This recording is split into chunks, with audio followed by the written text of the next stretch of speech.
ரிஷபராசிக்கார அன்பர்கள் அனைவருக்கும் எனது அன்பு கலந்த வணக்கங்கள். நான் உங்கள் அஸ்ட்ரோ சின்னதுரை, பிளிமிசை கூத்தூர், பெரம்பலூர் மாவட்டம். ரிஷபராசி வைகாசி மாத பலன் 2026 நிகழும் மங்களகரமான பராபவ வருடம் தமிழ் மாதங்களில் 2வது மாதம் வைகாசி மாதம். ரிஷபராசிக்காரர்களுக்கு எப்படிப்பட்ட கிரக நிலைகள் இருக்கிறது, அதனால் என்ன பலன்கள் ஏற்படும், இந்த மாதம் செய்யக்கூடிய வழிபாடுகள் என்ன, பரிகாரங்கள் என்ன என்பதையெல்லாம் பற்றி இந்த காணொலியிலே பார்ப்போம். இதுபோன்று தொடர்ந்து தமிழ் மாத ராசி பலன்களை தெரிந்து கொள்ளவும், ஜோதிட தகவல்களை தெரிந்து கொள்ளவும் நமது சேனல் அஸ்ட்ரோ சின்னதுரையை சப்ஸ்கிரைப் செய்து கொள்ளுங்கள், லைக் பண்ணுங்க, நண்பர்களுக்கு ஷேர் பண்ணுங்க. அதாவது பார்த்தீங்கன்னா சூரியன் ரிஷபராசியில், அதாவது உங்க ராசியிலேயே சஞ்சரிக்கக்கூடிய காலம்தான் இந்த வைகாசி மாதம். ரிஷபராசியோட அதிபதி சுக்கிரன். அப்ப பார்த்தீங்கன்னா அனைத்து விதமான சுபகாரியங்களையும் செய்வதற்கு ஏற்ற மாதம் வைகாசி மாதம்.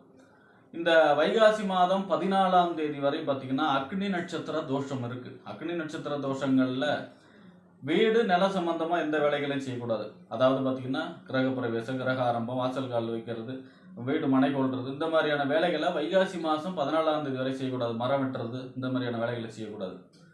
அடுத்ததா பார்த்தீங்கன்னா இந்த வைகாசி மாசங்கிறது மழை மாசம். ஏன் அப்படின்னா ஒரு மாசத்துல 2 அமாவாசை வந்து அது மழை மாசம். இந்த மாசம் வைகாசி மாசம் 2ஆம் தேதி ஒரு அமாவாசை வருது, வைகாசி மாசம் 31ஆம் தேதி ஒரு அமாவாசை வருது. 2 அமாவாசை வர்றதுனால இது மழை மாசம், சுபகாரியங்களை தவிர்க்கணும் அப்படின்லாம் கிடையாது. ஏன் அப்படின்னா சித்திரை மாசமும் இந்த வைகாசி மாசமும் வசந்த ருது காலத்துல மழை மாச தோஷம் இல்லை. அதனால பார்த்தீங்கன்னா தாராளமா இந்த வைகாசி மாசம் அனைத்து விதமான சுபகாரியங்களையும் செய்யலாம். இந்த வைகாசி மாசம் 16ஆம் தேதி வைகாசி விசாகம் அன்றைய தினம் பார்த்தீங்கன்னா புனித நீராடி விரதம் இருந்து முருகப்பெருமானை வழிபாடு செய்வது வாழ்க்கையிலே வெற்றியை வந்து சேர்க்கும், தொழில் வளர்ச்சியை கொடுக்கும், குடும்ப வாழ்க்கையை சிறப்பாக இருக்கும். துர்காதேவியை வழிபாடு செய்வது உங்களுக்கு எதிர் சக்தி, அதாவது தீய சக்திகள்லாம் விலகி நன்மையான நேர்மறையான ஆற்றல் பெருகுவதற்கு மிக அற்புதமான நாள் வைகாசி விசாகம். முருகப்பெருமான் வழிபாடு, துர்காதேவி வழிபாடு செய்வது சிறப்பு. அடுத்ததாக வைகாசி மாதம் 18ஆம் தேதி குரு பெயர்ச்சி. அதாவது பார்த்தீங்கன்னா குரு வந்து ஒரு ராசியை விட்டு இன்னொரு ராசி போகிறதுக்கு 1 வருட காலம் ஆகும். எல்லா வருஷமும் குரு பயிற்சி வந்தாலும் இந்த வருஷம் குரு பயிற்சிங்கிறது உச்சமாக சஞ்சரிக்கிறார். 12 வருஷத்துக்கு ஒரு தடவை தான் குரு உச்சமாக சஞ்சரிக்கிறார். அதில் இந்த மாதம் வைகாசி மாதம் 18ஆம் தேதி குரு உச்சமாக சஞ்சரிக்கிறார். 12 ராசிகளுக்கும் அதிக அளவு நன்மை தருகிறார். ரிஷபராசி குரு பயிற்சி பலன் தனியாக வீடியோவாக பார்ப்போம். அடுத்ததாக பார்த்தீங்கன்னா இந்த வைகாசி மாதம் 21ஆம் தேதி வாஸ்து நாள். அதாவது பார்த்தீங்கன்னா வருஷத்துக்கு 8 நாள் தான் வாஸ்து நாள் வரும். அதில் இந்த வைகாசி மாதம் 21ஆம் தேதி வாஸ்து நாள் வருது. அதாவது வீடு மனை கொள்வதற்கு, கிரக ஆரம்பம் செய்வதற்கு சிறப்பான நாள். வைகாசி 14 வரை தான் செய்யக்கூடாது. வைகாசி 21 வாஸ்து நாள். தாராளமாக வீடு சம்பந்தமான மனை கொள்றது, வீடு கிரக ஆரம்பம் செய்வதற்கு சிறப்பான நாள். ஆக இப்படிப்பட்ட சிறப்பு வாய்ந்த இந்த வைகாசி மாதத்திலே ரிஷபராசியை பொறுத்த வரைக்கும் உங்கள் ராசிநாதன் சுக்கிரன் உங்க ராசிக்கு 6ஆம் இடம், நோய் எதிரி, ஒம்பு வழக்கு, கடன், உத்தியோகம் அப்படின்னு சொல்லக்கூடிய 6ஆம் இடத்துக்கு அதிபதியும் சுக்கிரன் தான். சுக்கிரன் உங்க ராசிக்கு 2ஆம் இடத்துல சஞ்சரிக்கிறார். வாக்கு, தனம், குடும்பம், வருமானம் அப்படின்னு சொல்லக்கூடிய இடத்துல 2ஆம் இடத்துல 25ஆம் தேதி வரை சஞ்சரிக்கிறார். இது ஒரு சிறப்பான நிலை. அதாவது பெரும் பணத்துக்கு அதிபதி சுக்கிரன், கையிருப்பு பணத்துக்கு பெரும் பணத்துக்கு அதிபதி குரு, கையிருப்பு பணத்துக்கு அதிபதி சுக்கிரன். சுக்கிரன் தான் செலவு செய்கிறவர். குரு வந்து கஞ்சன், செலவு செய்ய மாட்டார், பணத்தை சேமிச்சு தான் இருப்பார். அப்ப 2ஆம் இடத்துல சுக்கிரன் இருக்காருன்னா அதாவது அனைத்து விதமான சுபகாரியங்களும் நடக்கும். வீடு கட்டுறது, காது குத்துறது, கல்யாணம், குழந்தை பிறப்பு, கடாவெட்டு, இந்த மாதிரியான எல்லா சுபகாரியங்களும் தாராளமாக நடக்கும். குடும்பம் மகிழ்ச்சியாக இருக்கும், இன்பமாக இருக்கும். அதே மாதிரி கேட்ட இடத்துல கடன் கிடைக்கும். உங்களுக்கு வந்து பணம் சேரக்கூடிய பணம் வந்து சேரும், வருமானம் பெருகும், நன்மைகள் அதிக அளவு நடைபெறும். 2ஆம் இடத்துல சுக்கிரன் 25ஆம் தேதி வரை சஞ்சரிக்கிறதுனால 6ஆம் இடத்து அதிபதியும் அவர் தாங்கிறதுனால குடும்பத்தில் உள்ளவர்களிடம் ஒரு சில வார்த்தைகளை கவனமாக பேச வேண்டும். ஏன்னா வார்த்தைகளில் வித்தியாசம் இருக்கக்கூடாது. 6ஆம் இடத்து அதிபதி 2ல் இருக்காருன்னா ஒரு சில வாக்குவாதங்களும் ஏற்படும், கவனமாக இருக்க வேண்டும். அடுத்ததாக பார்த்தீங்கன்னா உங்கள் ராசிக்கு அதாவது 2ஆம் இடம், வாக்கு, தனம், குடும்பம், வருமானம் அப்படின்னு சொல்லக்கூடிய 2ஆம் இடத்திற்கும் 5ஆம் இடம் என்று சொல்லக்கூடிய புத்திரஸ்தானம், புத்தி, சிந்தனை, செயல்திறன், பதவி, விளையாட்டு இதெல்லாம் சொல்லக்கூடிய இடத்துக்கு அதிபதி புதன். இந்த 2ஆம் இடத்திற்கும் 5ஆம் இடத்திற்கும் அதிபதி புதன் உங்க ராசியிலே சஞ்சரிக்கிறார். எது வரைக்கும்? இந்த மாசம் 15ஆம் தேதி வரை. புதன்கிறது அறிவு கிரகம், புத்திசாலித்தனம், சமயோசித புத்தி. அப்ப அந்த வரிசையில பாத்தீங்கன்னா உங்களுடைய புத்திசாலித்தனம் அதிகமாகும், சமயோசித புத்தி வேலோங்கும், அறிவுத்திறன் அதிகமாகும், எதையும் அறிவுபூர்வமாக சிந்திப்பீர்கள்.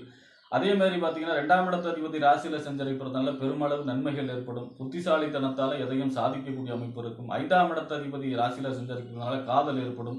காதலிலே வெற்றி பெறக்கூடிய அமைப்பு இருக்கும். குழந்தை பிறப்பு இருக்கும். கரு உண்டாகக்கூடிய அமைப்பு, திருமணம் போன்ற சுபகாரியங்கள் கிடைக்கும். உங்களுக்கு பதவி, பொறுப்பு இந்த மாதிரியான ஒரு நன்மைகள் வந்து சேரக்கூடிய மாதமாக இந்த வைகாசி மாதம் ரிஷபராசிக்காரர்களுக்கு அமையும். 15ஆம் தேதிக்கு அப்புறம் உங்க ராசிக்கு வாக்கு தானம், குடும்ப வருமானம் செல்லக்கூடிய 2ஆம் இடத்துக்கு அதிபதி புதன் 2ஆம் இடத்திலேயே ஆட்சி பெற்று செஞ்சிருக்கிறார். 2ஆம் அதிபதி 2ல் ஆட்சினாலே குடும்பம் மகிழ்ச்சியாக இருக்கும், வருமானம் பெருகும். பணம் வந்து பார்த்தீங்கன்னா உங்களுக்கு வரவே வராதுன்னு வந்து சொன்ன பணம் எல்லாம் வந்து சேரும்.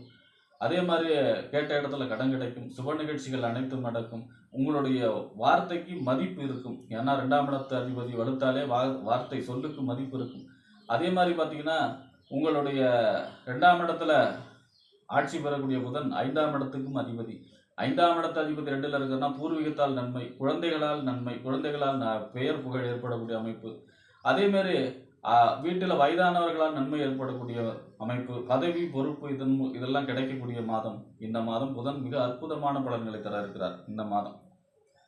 அடுத்ததா பார்த்தீங்கன்னா உங்க ராசிக்கு 4ஆம் இடம், அதாவது வீடு, வண்டி, வாகனம், மனை, தாயார், சொத்து, சுகஸ்தானம்.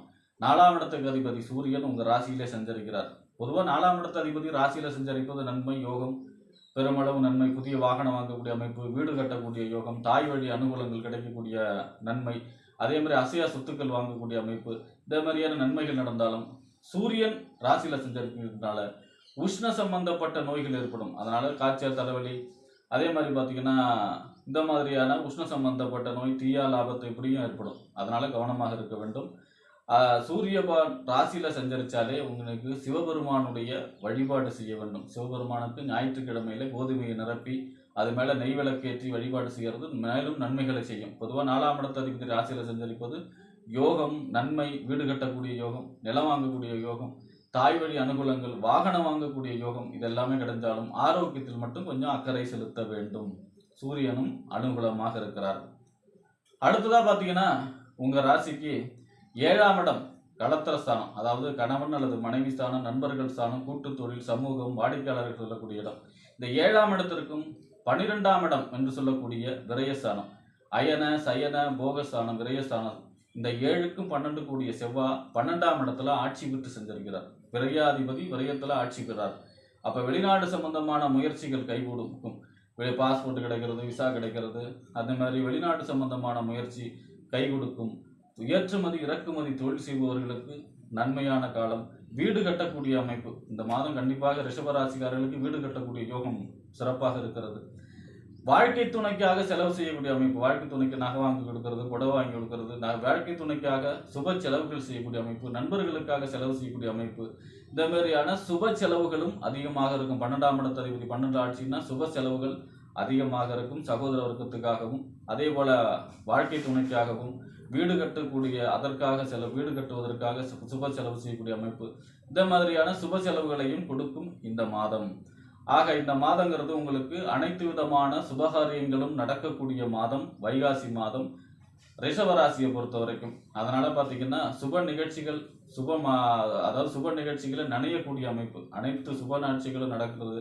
எப்போ பார்த்தாலும் சுப நிகழ்ச்சிகளையே சந்திக்கக்கூடிய அமைப்பு, மனம் மகிழ்ச்சியாக இருக்கக்கூடிய அமைப்பு, தேவைக்கேற்ற பணம் வந்து சேரக்கூடிய அமைப்பு, வீடு கட்டக்கூடிய யோகம், திருமணம், குழந்தை பிறப்பு, இந்த மாதிரியான எல்லா பதவி கிடைக்கக்கூடிய அமைப்பு, பொறுப்பு கிடைக்கக்கூடிய அமைப்பு, இந்த மாதிரியான அனைத்து விதமான சுபகாரியங்களும் நடக்கும். குரு பகவான் உங்க ராசிக்கு 2ஆம் இடத்துல இருந்து 3ஆம் இடத்துல உச்சமாக சஞ்சரிக்க போகிறார் 18ஆம் தேதி வரை. அது குரு பெயர்ச்சி பலனாக தனியாக பார்ப்போம். அதுவும் உங்களுக்கு சிறப்பான பலனையே தரும் என்று கூறி விடைபெறுகிறேன். நன்றி, வணக்கம்.